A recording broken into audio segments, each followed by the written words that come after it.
Shalom, nous allons étudier le daf Kufiot Gimel, et donc le dernier daf de Masechet Sanhedrin, et nous reprenons au daf Kufiot Bet Amud Bet, 16 lignes à la fin, au niveau des 2 points, Trumot, Yirkevu. On nous explique encore une fois quel est le sort de chaque bien que l'on trouve dans une ville qui a fait Avodah Zara dans sa globalité, c'est-à-dire une ville dont la majorité des habitants a été entraînée par des Madichim à faire Avodah Zara, à pratiquer l'idolâtrie. Normalement, tout ce qui est halal, tout le butin doit être rassemblé dans la rue et brûlé, mais on a vu qu'il y a des exceptions. Et parmi celles-ci, Trumot, Yirkevu. Tout ce qui est Trouma, ce genre de prélèvement, Yirkevu, on les laissera pourrir, c'est-à-dire qu'on ne pourra pas les brûler. Agma se pose la question, Friza, Loshano et la Trouma Biad Israël. Agma nous dit qu'ici on parle d'une Trouma qui est dans la main du propriétaire de base, qui prélève. Aval Trouma Biad Kohen, une fois que ça a été donné au Kohen, puisque c'est à lui, ça lui appartient, c'est brûlé. Donc la première logique de Rav Chizda est de dire que quand est-ce que la trouma est protégée entre guillemets par son statut saint, c'est lorsqu'elle est dans la main du propriétaire d'origine. Il la prélève, c'est quelque chose de saint, c'est spécial, ça n'a pas encore été donné à un Kohen. Mais une fois que c'est été donné à un Kohen, ça lui appartient, plus personne ne peut la lui prendre, ça n'appartient pas à Dieu, ça appartient au Kohen. Et donc, ça appartient au Kohen, il faut la brûler, comme tout bien qui appartient à un habitant. Agmar objecte Mativ Rav Yosef, c'est Rav Yosef qui objecte avec une halakha qui concerne le Maaser Sheni. Maaser Sheni, c'est un prélèvement que l'homme doit faire, sauf qu'au lieu de le donner à un Kohen qui aurait le droit de le manger, c'est lui-même qui aurait le droit de le manger, mais dans des conditions, c'est-à-dire en état de pureté à Jérusalem. Et donc finalement, l'Agmar nous dit que ce bien-là, Maaser Sheni, a le même statut finalement que le bien d'un Kohen. Maaser Sheni, Vekidva Kodesh. Deux choses. Maaser Sheni, donc ces aliments-là de Maaser Sheni, et Kitva Kodesh et les écrits saints, donc les Mezuzot, les Sifrei Torah, les Tfilin, Iganzu. Nous dit la Mishnah, on doit les enterrer. Donc là aussi, on ne peut pas les brûler. Alors, Kitva Kodesh, on comprend pourquoi, mais Maaser Sheni, pourquoi pas. On dit, Maaser Sheni Biad Israël, qui est Trouma Biad Kohen Damé. Et pourtant, un Maaser Sheni qui est dans les mains d'un Israël, d'un juif normal, c'est pareil que la Trouma qui a été donnée à un Kohen, c'est mangeable.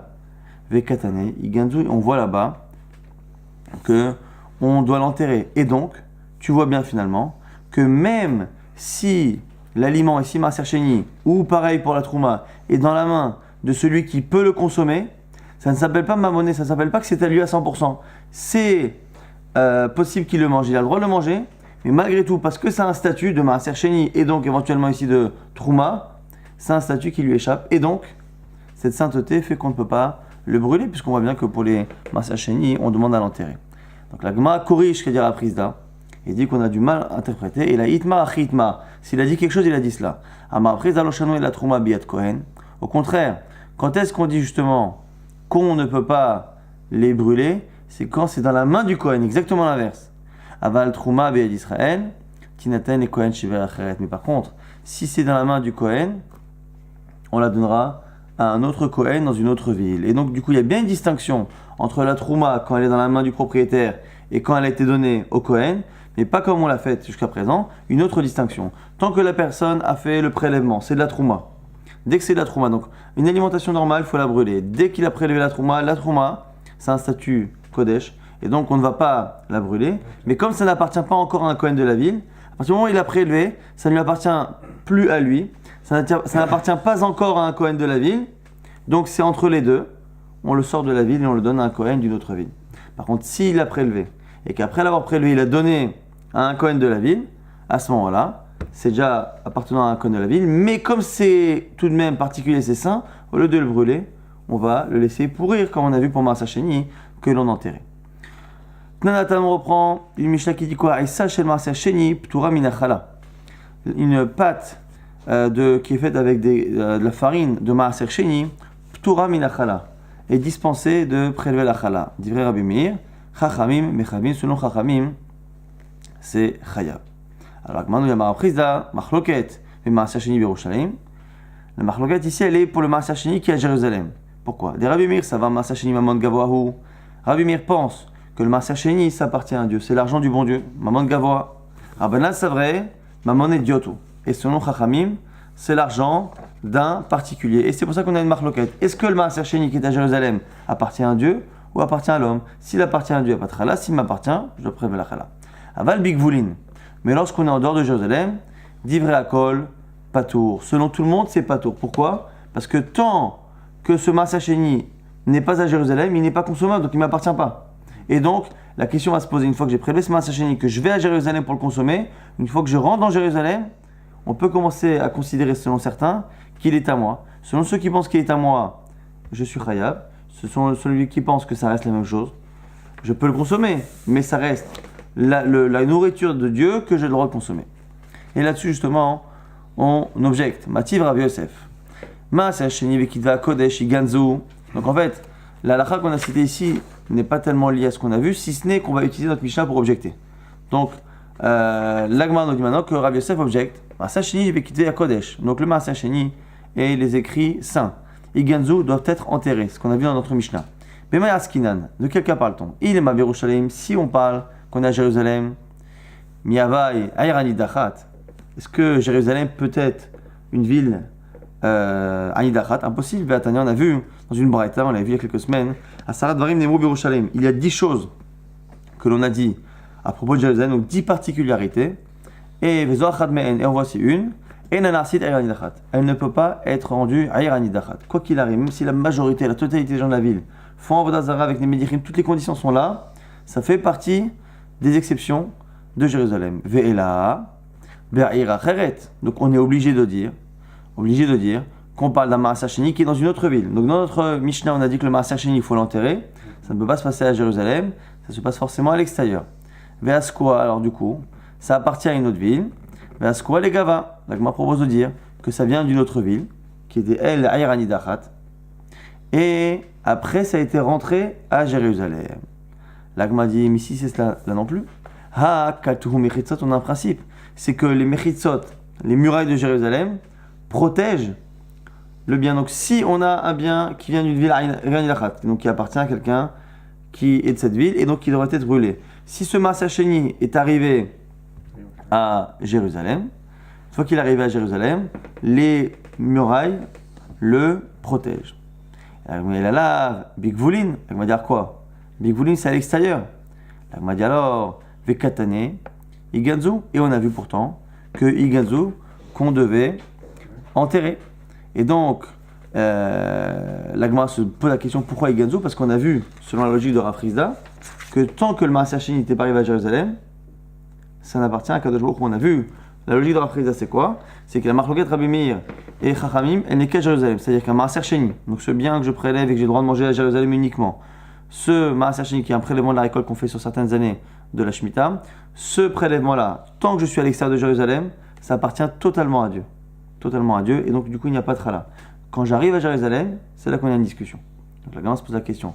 Puisque par élimination, on ne voit pas comment on peut comprendre ce cas-là. Comment dans notre Mishnah, on a parlé d'un Maaser Sheni qui est dans une ville Ayranidachat. Si on est dans une ville totalement à l'extérieur de Jérusalem et qu'on y reste, ben c'est à l'argent qui appartient à Kadosh Baruch Hu, et il doit ni être enterré, ni brûlé, ni rien du tout.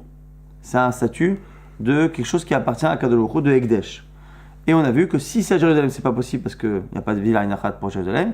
Et si c'est passé de l'un à l'autre, ça ne change rien parce que Jérusalem a tendance à protéger. Donc comme ça protège, on n'a ni à l'enterrer, ni à le brûler. Donc du coup, l'Agma ne comprend pas quel est le cas. Encore une fois, c'est le Rav Chisda qui a dit que Maaser Sheni s'appartenait à Hachem. L'Agma dit non, les Olam des Racheret. Non, ça vient d'une autre ville, Ve'askwa les Gavag, et on a fait rentrer à Jérusalem. Achabima Askinan, Shenitma.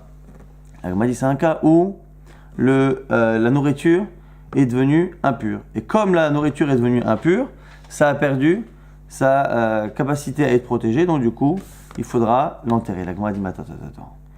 Le Pirkei, on n'a qu'à, à ce moment-là, racheter. Lorsqu'on a un Maaser Sheni qui est impur, on peut transposer le statut de Maaser Sheni sur autre chose, sur de l'argent, et après, on consomme ce bien. Le Maaser Sheni ne doit pas être consommé en état quand il est impur, mais si on transpose le statut sur un autre, celui qui était impur et qui était Maaser Sheni pourrait être mangé comme de la nourriture classique. D'où on sait que le Maaser Sheni qui est impurifié chez Podinoto, à Philo qu'on peut le racheter, donc le transposer même à Jérusalem, c'est marqué dans la Torah, au sujet justement du Maaser Sheni, lorsque la route sera trop longue, kilo tuchal c'est eto, et que tu ne pourras pas, normalement c'est le transporter. Mais la Gemara ici et la Torah dit là-bas, Venatata bakesef, et tu rachèteras avec de l'argent. Et là-bas, la Gemara nous dit ici, le en se'et et la achila. Et se'et, ici qui veut dire transporter, veut toujours aussi signifier achila, la consommation. Shema, vaïssa mas'ot, me'et panav alehem, comme c'est marqué là-bas dans Bereshit chez Yosef HaTzadik, vaïssa mas'ot, me'et panav. Il a porté tout ce qui était mas'ot, c'était des biens alimentaires. Et donc du coup, kilo tuchal se'eto, lorsque tu ne peux pas le manger, pourquoi? Parce qu'il est impur, le maaser sheni, venatata bakasef, et tu donneras à ce moment-là de l'argent pour le racheter. Donc la Gemara dit, là aussi, même si la nourriture est arrivée à Jérusalem et qu'elle est devenue impure, on peut encore le racheter. Donc quand on peut le racheter, il n'y a pas de raison d'enterrer ce maaser sheni. La Gemara dit, achabema askinan, belakour. La Gemara dit, non, c'est un cas où c'est déjà quelque chose qui a été racheté. Donc en fait, c'est un bien de maaser sheni qui a été transposé sur de l'argent. Alors l'exemple, c'est soit parce qu'il a été impurifié, soit parce que c'est compliqué de déplacer les aliments. Quand c'est des tonnes et tonnes de récoltes, qu'est-ce qu'on fait? Là où on se trouve, on transpose la kedusha de maaser sheni sur de l'argent, on prend l'argent, on arrive à Jérusalem, on achète un bien avec, et la Gemara nous dit c'est ce cas-là, c'est déjà le bien qu'on a acheté avec un pidion, qui maintenant se retrouve impurifié, sous-entendu une fois que c'est lui qui s'est rendu impur, lui on ne peut pas le racheter. La Gemara dit mais c'est faux. Ou le pire on peut encore le racheter. Dites-nous, c'est marqué dans une Mishnah, à la koar bekesef maaser, shenitma, ipade. Même quelque chose qui ne vient pas du maaser sheni lui-même, mais qui a déjà été acheté avec l'argent du maaser sheni et qui s'est impurifié à Jérusalem, ipade, on peut le racheter? La Gemara dit oui, mais c'est pas selon tout le monde. Car Rabbi Yehuda de Ama ikaver. C'est comme Rabbi Yehuda qui a dit ikaver, que non. Lorsque c'est le bien qui a été acheté avec de l'argent qui s'est impurifié, ikaver, il faut l'enterrer. La Gemara dit mais attends, même tout cela. Finalement, tu es en train de m'expliquer quoi? Pourquoi dans la Mishnah on a dit que le maaser sheni qui est dans la villa Inachat, il faut l'enterrer? On a vu les Kidzah Kodesh, on comprend. Mais pourquoi le maaser sheni? Parce que donc c'est un cas finalement complexe. On est à Jérusalem, c'est un bien qui vient de l'extérieur, et un Inachat qui elle a fait Avodah Zara. À l'époque, on a pris l'argent, ce maaser sheni on l'a vendu, on a pris l'argent on l'a pris à Jérusalem. À Jérusalem, on a acheté des biens avec. Et ces aliments-là se sont impurifiés, et on est selon Rabbi Yehuda qui dit que quand ça s'est impurifié, on doit enterrer. On va dire, mais si c'est ça, au final c'est parce que ça s'est impurifié qu'on n'a pas le droit de le consommer. Donc Rabbi Yehuda là-bas dit, prends, on l'enterre. Parce que comme c'est du maaser sheni qui est impurifié et qu'on ne peut pas racheter parce qu'il a déjà été racheté une première fois, on l'enterre pourquoi?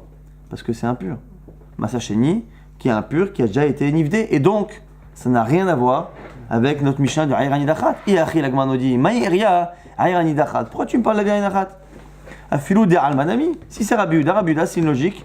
Oublions Ayran Idachat. Il suffit qu'un bien de maaser sheni qui provient déjà d'un rachat une première fois s'impurifie, il ne peut plus être acheté et libéré une seconde fois.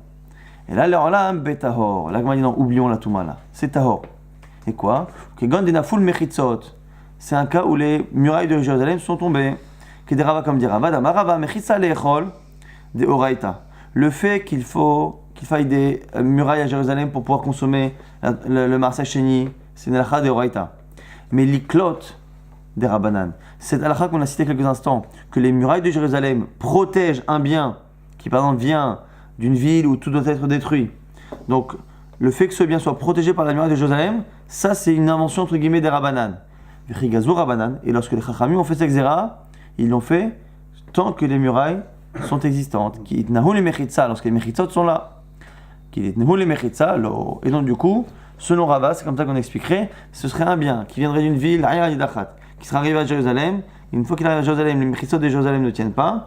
Et donc, à ce moment-là, le bien n'est plus protégé par cela. Et comme on arrive à Jérusalem, le bien commence à appartenir à celui qui vient de la ville, parce que tant qu'il est à l'extérieur de Jérusalem, il n'est pas consommable, ça appartient à Dieu, donc il n'y a rien à faire. Une fois qu'il arrive à Jérusalem et que la muraille de Jérusalem ne le protège pas, une fois qu'il arrive à Jérusalem, ça appartient maintenant à la personne. Alors c'est un peu contradictoire parce que normalement on a dit que quand est-ce que ça commence à m'appartenir? Lorsque j'arrive dans la ville où je peux le manger. Mais là comme il n'y a plus la muraille, je ne peux pas le manger.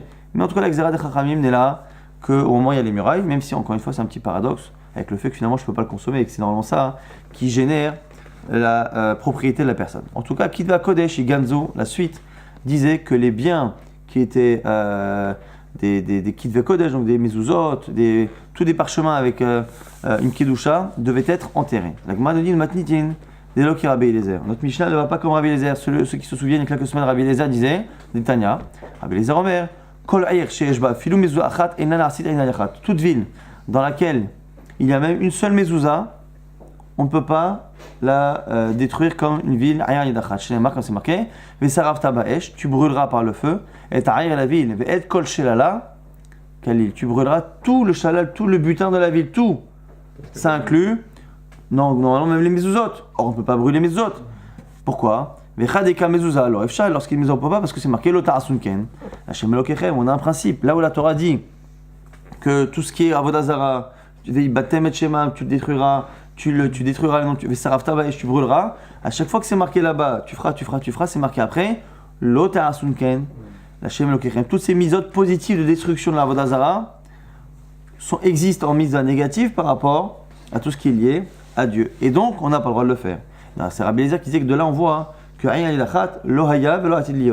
jamais ça n'est arrivé et jamais ça a été prévu que ça arrive, puisqu'il n'existe pas une ville sans une seule mezouza ou sans un seul Ktav Kodesh. Et donc, du coup, ça, c'est Rabbi Eliezer, mais notre Mishnah qui dit que pas du tout. On a dit Ktav Kodesh, on a des mezuzot, pas un problème.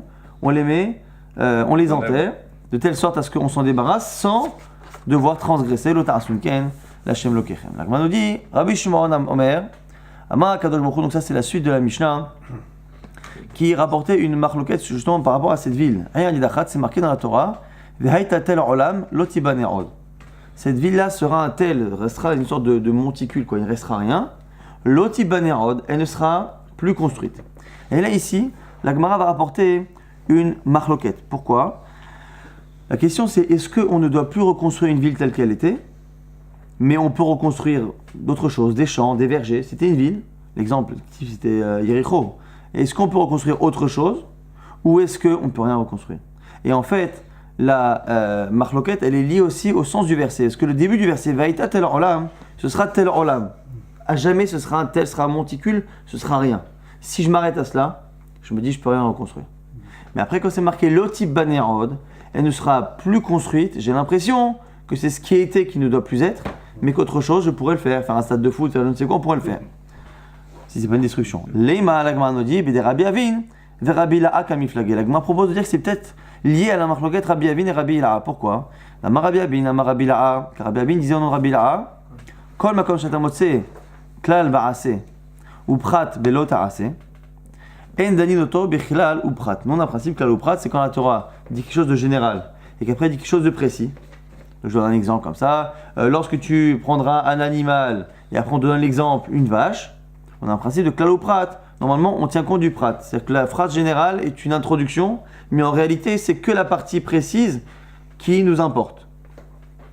Ça, c'est le klal prat classique. Mais la Gemara nous dit que lorsque le klal prat est fait de telle sorte à ce que la partie générale d'introduction soit un klal, soit une misa positive, et que la partie précise est une mitzvah négative, ce qui est notre cas ici. Vérita tel olam, il y a une mitzvah que ça soit un tel olam, à jamais que ce soit vide. C'est global, ça ne donne pas de précision, et c'est une mitzvah positive. L'otibane od, et de manière précise, je dis l'otibane, elle ne sera pas reconstruite, a priori comme elle était, c'est négatif. Alors on a un principe, là-bas il dit quoi? Dans ces cas-là, on ne dit pas klaloprat, on ne tient pas compte de la précision, alors qu'en général, encore une fois, lorsqu'on dit quelque chose de général, il y a un exemple, c'est l'exemple qui prend le dessus sur la règle générale. Des ma'itle des Rabbi Avin ou ma'itle des Rabbi Avin. Un est d'accord avec Rabbi Avin, l'un n'est pas d'accord. Et donc, celui qui dit qu'on applique toujours klaloprat, il te dit on va la vérité à tel olam, ce sera jamais un tel sans rien. C'est klal. Mais si je veux savoir réellement ce que la Torah veut, je prends le prat. L'otibanerod, elle ne sera plus reconstruite et donc plus reconstruite comme elle l'était, mais j'ai le droit de reconstruire autre chose. Donc des champs, des vergers. Ça, c'est celui qui applique le klaloprat partout, mais Rabbi Avin, celui qui pense comme Rabbi Avin, dira non. Ici, on ne peut pas appliquer le klal au prat parce que le klal est tarasé, le prat est un lot tarasé. Et donc, comme on n'applique pas le klal au prat, on reste sur le début de la phrase, le klal, et on dira Aïtatel olam, il faudra que ce soit à jamais quelque chose de vide. La Gemara dit non, ça n'a rien à voir. C'est pas ça la marque. Le découle alma, itléo de Rabbi Avin. Tout le monde est d'accord avec Rabbi Avin. Mais la question, elle n'est pas est-ce qu'on tient compte du début de la phrase ou de la fin de la phrase. Tout le monde est d'accord qu'on tient compte, finalement, du début. Marsavar od legamre mashma ou marsavar od lechma shaita enanivnit aval naaset i ganot ou pardesim. La question ici, c'est comment on comprend l'expression od. Est-ce qu'elle ne sera plus construite ou est-ce qu'elle ne sera pas construite encore ou quelque chose dans le genre? On a ici une nuance entre l'otibané od, est-ce que c'est une question de temps, à jamais, elle ne sera plus jamais construite, ou est-ce que od, c'est par rapport à ce que c'était. Od, ça veut dire encore. Mais est-ce que ici encore, c'est pour dire lo od, c'est-à-dire à jamais, et donc plus jamais, c'est veut dire que tel olam il sera à jamais, ou est-ce que c'est pour dire, pour limiter, pour dire justement que le côté éternel de l'interdit de reconstruire, il est que par rapport à ce qui était déjà. Donc od, comme c'était non, mais quelque chose de nouveau, ganot ou pardesim serait autorisé. Tanora banan, ayuba ilanot, tlushim asurim, mechubarim mutarim. Si dans la ville Aïlachat, il y a des arbres, si les arbres sont déjà coupés, c'est interdit. Mechubarim, s'ils sont encore au sol, c'est autorisé. Veshaïl acheret, si c'est bien d'une autre ville, ben tlushim, ben mechubarin, asur. Dans les deux cas, c'est interdit. La Gemara explique, ma yacheret, c'est quoi yacheret? Amar Friza, la Gemara nous dit, c'est Yericho. Jéricho. Yirti, aïta ha'ir, cherem, yivechol asher ba. La ville sera cherem, elle et tout ce qu'il y a dedans. Donc enfin, on est en train de faire une distinction entre ce qu'on appelle Aïr Anidachat et Yericho qui a un statut de cherem encore plus chamour. Une ville Anidachat, on fait une distinction. Tout ce qui est interdit, c'est ce qui appartient aux gens. Et donc ce qui est déjà déplaçable, ce sont les troncs qui sont déjà coupés. Mais un arbre qui fait partie de la terre ne doit pas être détruite, la terre en elle-même, le sol. Et l'arbre fait partie du sol. La seule ville qui serait une exception, c'est pour ça qu'on dit mais l'autre ville ou une autre ville, on détruit tout, c'est Yericho qui a un cherem qui est bien plus strict que les villes Anidachat. Vaishba, alors justement, comme c'est le sujet, Vaishba Yoshua Bata, il est mort. Yoshua Binoun a juré et a fait jurer tout le monde à ce moment-là en disant Aro Ra'ish, maudit soit l'homme, Lifne Hashem devant Hashem, Ashayakum qui se lèvera, ou Bana et Ta'ir Azot et Yericho qui construira cette ville, virgule, Jéricho. Et il faut ici bien faire attention au fait qu'il dit cette ville et Jéricho comme si c'était deux choses différentes. Au niveau du pshat, c'est une répétition, mais il faut comprendre. Et comment on le maudit? Bifroro Isadena, il va la construire avec son aîné, son fils aîné, ou Ta'iro et avec son puiné ou son dernier enfant, Yativ Delata, il fixera les portes. Comme si finalement le fait de mettre ici Isadena, c'est le fait de renforcer la muraille. Il le fera au prix du sang de son fils aîné et les portes au prix de son fils un peu plus jeune. C'est une manière de dire qu'il perdra ses enfants, celui qui construira la ville de Yericho qui a été détruite et conquise par Yoshua Binoun. Et justement par rapport à cela, on a une braïta Tanya, Lo Yericho al Shem Aïr Acheret, Velo Aïr Acheret al Shem Yericho. On n'aura le droit ni de construire Yericho et de l'appeler d'un autre nom, ni de construire une ville à l'autre bout d'Israël et de l'appeler Yericho, d'où on le sait. Dirti Ivana Chiel Bet Aeli et Yericho. Là-bas on dit que Chiel, c'est un roi, genre Bet Aeli, la maison de Eli là-bas, et Yericho, il a construit Yericho. Ba Aviram Bechoro Iseda, ou Visgou Tsaero, Itiv Delatea. Et justement avec son fils Aviram, il a construit la ville à la perte de son fils.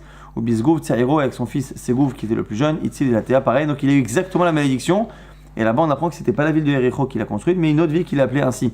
Et dans tous les cas, c'est quelque chose qui est lié à la dracha qu'on a vu tout à l'heure. Il a dit malheur à celui qui a Koumubana qui se lèvera et qui construira, et Ta'ir Azot, cette ville. Donc cette ville, il ne faudra pas qu'elle soit construite, même si elle ne s'appelle pas Yericho, il ne faudra pas la construire. Et il ne faudra pas construire non plus de Yericho, pas d'Yericho ailleurs, et aucune ville d'un autre nom ici. Au passage, la Tanya Bavira Bechoro Racha. Lo ayalo lilmod, misgou tseiro ayalo lilmod. La Gemara nous dit dans une braïta que quand il a perdu son premier fils, Aviram Bechoro, son aîné qui était Racha, lo ayalo lilmod, il aurait pu comme ça encore ne pas comprendre. Parce qu'encore une fois, c'était pas évident à son époque que l'interdit était de construire même une autre ville qui s'appelait Yericho dans le Pshat. Dans le Pshat, a priori, on a maudit celui qui reconstruit la ville détruite, pas une ville homonyme. Donc la Gemara nous dit que tant qu'il perdait son premier fils Racha, on pouvait comprendre qu'ils ne comprennent pas la punition. Bisgouf Tsaïro, Ayalo Lilmod, mais par contre avec Zgouf, son fils plus jeune, il aurait dû comprendre. Alors Agmar dit attends, mais alors selon certaines Barot, même Zgouf on l'appelle Racha. Donc Agmar dit Aviram ou Zgouf, Maya Avoud, les pauvres, qu'est-ce qu'ils ont fait Aviram et Zgouf, on n'a pas vu qu'est-ce qui méritait ce statut-là? La Gemara dit non, il faut corriger. Achikama, Baviram Bechora Yololmod, le Otoracha Bisgouv Tsairo. En fait, il faut dire que le mot racha revient non pas sur Aviram et sur ses gouves, mais sur le père. C'est-à-dire que ce Riel, le père, le racha, pouvait ne pas comprendre la mort d'Aviram, son aîné, mais lorsque c'est arrivé avec Zgouv, c'est pareil. La Gemara dit Mimeshma Shnema Baviram Bechoro et Nyoda Shizgouv Tsairo, puisqu'il a un fils aîné, Aviram. Est-ce qu'on ne sait pas que ses gouves, l'autre est forcément plus jeune, puisque le premier c'est l'aîné, donc les autres sont tous plus jeunes.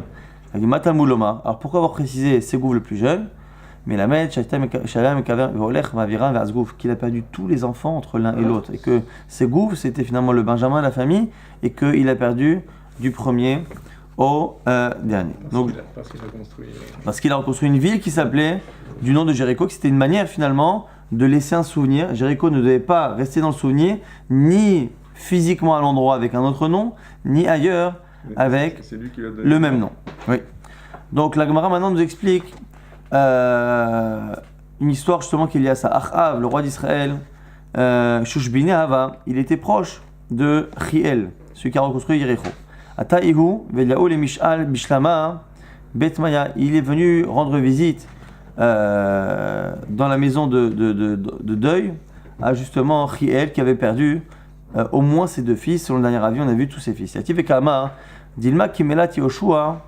Alors, regardez, Achav, on a vu, Achav, c'était pas un idiot. Hein. Achav dit à Eliyahu Hanavi, donc c'est le premier qui comprend ça. Il dit quoi? Kimelat Yoshua. Peut-être que lorsque Yoshua a maudit, Achilat, c'est peut-être comme ça qu'il a maudit. Lo Yericho al Shaim Arecheret, Velo Yeracheret Hashem Yericho. Peut-être que dans la klala du Yericho que Yoshua Avinu avait fait, que tout le monde avait compris comme étant lié à l'endroit même. Peut-être qu'il a maudit à la fois celui qui construirait l'endroit et à la fois quelqu'un qui donnerait le nom ailleurs. Peut-être. On a dit non alors. Une idée de génie. Amarle, Eliyahu lui dit, tu as raison. Donc vous voyez, Achav a bien compris. Amarle, regardez maintenant la suite. Ashta, levata de Moshe lo mekaima. Dis-moi maintenant, toi Eliyahu, tu crois à ce que je viens de dire? Bon. Si déjà les malédictions de Moshe Rabbeinu ne marchent pas, pourquoi dire-t-il? C'est marqué dans le schéma, dans le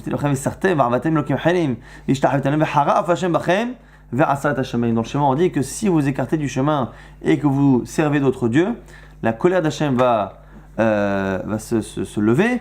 Hachem va être otser, le chemin il va contenir la pluie du ciel, il n'y aura plus de pluie, donc il y aura des famines, ainsi de suite. Il dit, mais tu vois bien, entendu, tu vois bien que moi, j'ai appliqué tout ce qui a marqué dans la Torah, et regarde, grâce à Dieu, il y a la pluie, il y a les récoltes, il y a les richesses. Donc tu vois bien que les cloud de Moshe Rabbeinu ne fonctionnent pas. Tu vas pas me faire croire que ce que je viens de dire c'est vrai, que la klala de Yoshua Bino fonctionne. Va où Gavra? Et moi, donc, c'est lui, il parle de lui à la troisième personne, le syndrome Alain Delon. Au Kimle Avoda Kochavim Akol Telem Atelem. Moi j'ai fait Avoda Zara, j'en ai mis sur chaque endroit du territoire. Le Shavik Lemitra, des Misgalé, tu vois bien que la pluie ne s'arrête pas. Donc les Vata de Yoshua Talmideh Mekarima, tu vas me dire que l'élève de Moshe Rabbeinu, sa klala va marcher plus. Tout de suite, Miyad, va Yomer Eliyahu Atishbi Mitoshaveh Gilad. Tout de suite. Eliyahu a dit à Achav, Hay Hashem Elokei Israël, Ashamata Lefanav, Imiyet Alomata. Je jure, par le nom d'Hachem, qu'il n'y aura plus, justement, de pluie et de rosée. Baerachame, va vouler Iklida de Mitra, Vekam ve Azal. Et après, il a demandé, il fait une fila, il y a eu un tout petit peu, mais globalement, ça s'est fermé. Vaïd, Vara Hashem Elav les morts, Lech Miseo Panita Lecha, Du coup, comme il a provoqué la famine, Hachem lui a dit à Eliyahu, écoute, il faut que tu ailles te cacher à côté du fleuve là-bas, Nachal Kerit. Alors, et les corbeaux lui apportaient le matin du pain et de la viande. Depuis le palais où là on tuait les animaux pour Achav. À un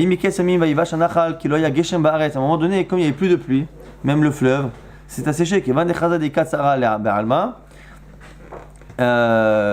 Parce qu'il a vu justement qu'il y avait un tsar dans le monde. Hachem est parti dire à Eliyahu, Kumler tsarafata, tu vas là-bas voir une femme, une almana qui va te nourrir. À ce moment-là, le fils de cette femme-là est tombé malade. Et Eliyahu Hanavi a demandé les clés de Triat Hametim. Alors, de la résurrection des morts. Amral lui a dit, Normalement, il y a trois clés, trois choses importantes qui ne sont pas données à quelqu'un. Shel Chaya, de celle qui fait enfanter les femmes, Shel Gshamim, de la pluie, Shel Triat HaMetim. Alors, il lui a déjà donné la pluie à Eliaou. S'il lui donne deux, la Gemara dit Yomru Shtaim, Be'ad Talmid, Ve'echad Be'ad Rav. Les gens vont dire qu'il y a deux clés qui sont chez l'élève, chez l'homme, et il reste qu'une chez Hachem, Ve'echad Be'ad Rav, Aïteha Ve'shakilhai. Il lui a pris la clé de la pluie et il lui a donné celle de Triat HaMetim. Dire-t-il que c'est marqué là-bas L'Ech, Erael, Achav, Ve'etena Matar al Pene Adama. Va voir Achav et je vais donner la pluie. De là, on voit que Eliaou n'avait plus la possibilité de remettre la pluie qu'il avait fermée. D'Aracha au Galila, donc au Galila, là-bas, il a dit Kameh der Raprizda don Raprizda. Machal d'Eliaou lema davar domé. À quoi ça ressemble cette histoire de Eliaou Navi? La Gavra des Tarké les Galets, un homme qui a fermé la porte de chez lui, Ve'abdel et Mafteché. Après, il a perdu la clé. Donc, il s'est retrouvé enfermé à l'extérieur à cause de lui-même. C'est un peu ça. Eliaou Navi a fermé la pluie, mais après, on lui a enlevé les clés, donc il ne pouvait pas ouvrir. D'Arach Rabbi Yossat Tzipporé. Rabbi Yossat Tzipporé a dit Abba Eliaou, Kapdan Haya. Il dit Abba Eliaou, donc c'est Eliaou Navi, il est entre guillemets susceptible. Pourquoi? Parce que depuis qu'on a été doré justement cette histoire qu'il a fermé, qu'il a perdu la clé, il ne vient plus étudier avec moi. Alors Ravagil et Mitegavé, la Gemara nous dit qu'il avait l'habitude d'Eliaou Navi d'étudier avec Rabbi Yosef Galili. Et depuis ce jour-là, il n'est pas venu pendant 3 jours. Alors lorsqu'il est venu, il lui a dit Amarle, Amaïlo Atama, pourquoi mon maître n'est-il pas venu? Alors il dit Amarle, Kabdan Karitli, parce que tu m'as appelé Kabdan, tu as dit que j'étais susceptible. Amarle lui a dit Hadekaman, des kakapinma. Il dit mais c'est vrai, mais au final, tu vois bien que c'est vrai, parce que non seulement tu n'es pas venu quand on a dit ça, mais en plus une fois qu'on a dit ça, tu n'es pas venu. Donc celui qui se vexe qu'on lui dit qu'il est susceptible, c'est qu'en général il a bien prouvé qu'il l'était. Donc voilà, c'était un peu ça la discussion un peu surréaliste entre Rabbi Yossé et Eliaou Navi. C'est marqué dans la Mishnah, on avait dit qu'il ne faut pas que tu gardes en toi et que s'attache à toi une partie du kherem, du butin qui est kherem. Là on apprend que Kozma Charishaim Barolam, tout le temps où il y a des Rechaim dans le monde, il y a la colère dans le monde. Maï Rechaim, c'est qui les Rechaim? Amar Yosef, Ganavé, ce sont les voleurs, donc il ne faut pas voler ce butin. Et on termine Tamor Rabbanan avec quelque chose qu'on avait vu aussi il y a quelques semaines. Racha Balaolam, lorsqu'un Racha arrive dans le monde, Haron Balaolam, la colère vient dans le monde. Shnemar, Bebo Racha, Bagambouz, Vaim Kalon, Herpa. Lorsqu'un Racha vient, il y a la honte, bouse, Kalon, Herpa, il y a tout ce qui est lié comme ça à ce qui est mauvais vis-à-vis de Kadosh. Racha Aved Minarolam, Tova Balaolam. Lorsque un Racha quitte ce monde, c'est du bien qu'il fait au monde Shnemar, ou Avod Rechaim Rina. Il y a une joie, presque un chant lorsque les Rechaim quittent ce monde. Tzadik Niftam Minarolam, lorsqu'un Tzadik quitte ce monde, Ra'a Balaolam, c'est l'inverse, c'est du mal. Shnemar Tzadik Avad Ve'en Ish Sam Alev. Lorsqu'un tzaddik quitte et que personne ne fait attention, le